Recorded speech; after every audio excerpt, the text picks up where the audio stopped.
Nah, dia jual lewat sosmed, bilang harga murah malah dapat makian. Nah, itu menarik ya. Nah, itu juga salah satu bentuk risk exploit yang gagal.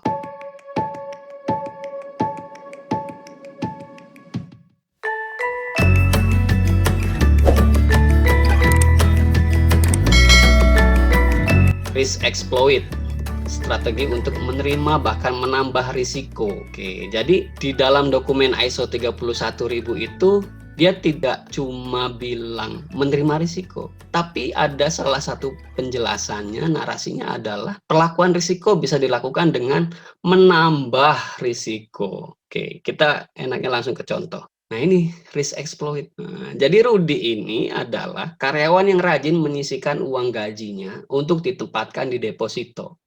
Deposito tentu risikonya kecil dong. Nah, karena risikonya kecil, imbal hasilnya juga ya kecil. High risk, high return. Low risk, low return. Nah, kira-kira seperti itu. Nah, tetapi ketika dia membaca berita bahwa pemerintah mengumumkan akan melakukan merger bank-bank syariah milik negara, Rudy memberanikan diri menarik seluruh dana depositonya yang risikonya kecil untuk beli saham salah satu bank syariah milik pemerintah. Nah, tentu saham itu risikonya lebih besar. Meskipun imbal hasilnya lebih besar, tapi risikonya jauh lebih besar. Nah, yang dilakukan Rudy malah menambah risikonya. Itu juga salah satu treatment. Dan benar saja langkah yang Rudy ambil ternyata membuahkan hasil. Karena ternyata saham-saham yang dia beli naik tajam. Rudy kemudian menjualnya di harga tertinggi yang dia inginkan. Oke, ini adalah contoh risk exploit atau menambah risiko. Oke, biasanya kita cuma kenal 4 ya, mitigation, sharing, avoidance, kemudian accept. Nah, dalam ISO 31000 ternyata ada satu lagi, menambah risiko atau sering disebut risk exploit. Ini yang perlu diperhatikan. Jadi sebenarnya risk exploit itu kita lakukan tidak sepanjang waktu. Yang namanya menambah risiko, meskipun peluangnya sangat besar, tapi hanya di momen-momen tertentu saja. Kayak tadi beli saham, hanya di momen itu saham naik tajam langsung gitu, saham bank-bank syariah milik negara. Nah, tapi kemudian kan nanti mendekati titik stabil lagi, sehingga keuntungan atau imbal hasil yang didapatkan juga nanti tidak seperti yang sebelumnya gitu. Jadi sifatnya seasonal untuk risk exploit ini.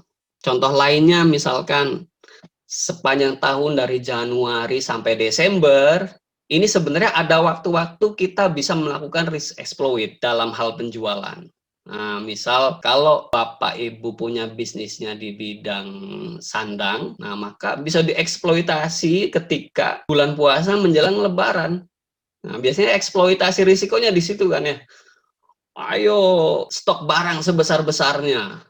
Nah, ini masalahnya ketika udah stok barang sebesar-besarnya, ternyata lebaran sepi, ya ini risikonya juga besar. Kayak tahun 2020 kemarin, banyak yang boncos ya istilahnya ya, boncos. Udah stok barang besar-besaran, ternyata pandemi PSBB nggak selesai ketika menjelang lebaran. Banyak stok menumpuk, gitu ya. Nah, yang menarik, meskipun jahat ya, bisa kita jadikan contoh. Ketika pandemi sudah diumumkan, ada yang tiba-tiba stok masker sebesar-besarnya, sebanyak-banyaknya, nimbun masker sampai ratusan juta. Ada yang pada akhirnya jual dengan harga-harga selangit sehingga mendapatkan keuntungan yang besar. Nah, tetapi yang uniknya adalah banyak atau ramai di sosmed itu banyak yang rugi juga ketika dia sudah stok masker, kemudian ternyata pemerintah beserta stakeholder berhasil menjaga stabilitas stok masker atau ada tawaran diversifikasi baru yaitu dari masker kain, masker scuba, dan yang lainnya. Oh, ternyata masker yang di stok nggak laku. Nah, kemudian masker-masker yang medis yang seperti biasa sudah normal lagi, yang sudah dia stok ratusan juta itu nggak laku. Nah, dia jual lewat sosmed, bilang harga murah malah dapat makian. Nah, itu menarik ya. Nah, itu juga salah satu bentuk risk exploit yang gagal. Oke, jadi ketika melakukan risk exploit perlu diperhatikan momennya, Kemudian kemampuan sebenarnya dari kita ketika malah berbalik dan risikonya itu mengenai kita. Seberapa besar sih kita mampu menyerap risikonya?